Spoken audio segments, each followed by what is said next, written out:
અદાની એરપોર્ટના પાછળના ભાગે મેઘાણીનગર ખાતે એર ઇન્ડિયાનું પ્લેન ક્રેશ થયું છે. મોટી સંખ્યામાં જાનહાનિ થઈ હોવાની માહિતી પ્રાપ્ત થઈ છે અને ઈજાગ્રસ્તોને નજીકની સિવિલ હોસ્પિટલમાં પહોંચાડવામાં આવી રહ્યા છે. મળતી માહિતી મુજબ પૂર્વ મુખ્યમંત્રી વિજયભાઈ રૂપાણી ફ્લાઇટમાં હોવાની પણ પુષ્ટિ થઈ ગઈ છે. એર ઇન્ડિયાના આ વિમાનમાં વિજયભાઈ લંડન જઈ રહ્યા હતા. તેમના પરિવાર 2 દિવસ પહેલાં જ લંડન પહોંચ્યો હતો. ક્રૂ મેમ્બર સહિત કુલ 242 લોકો આ પ્લેનમાં સવાર હતા.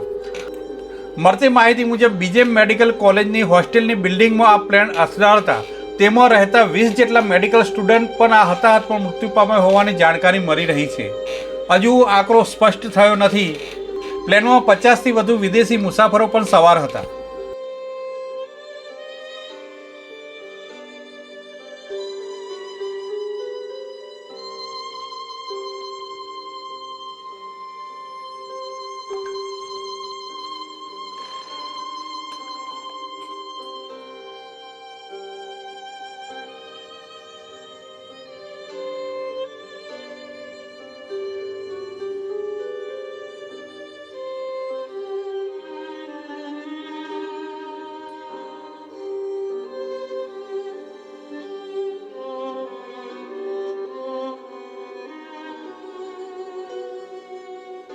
Report by Ashwin Limbachiya, Bharat Mirror, Ahmedabad.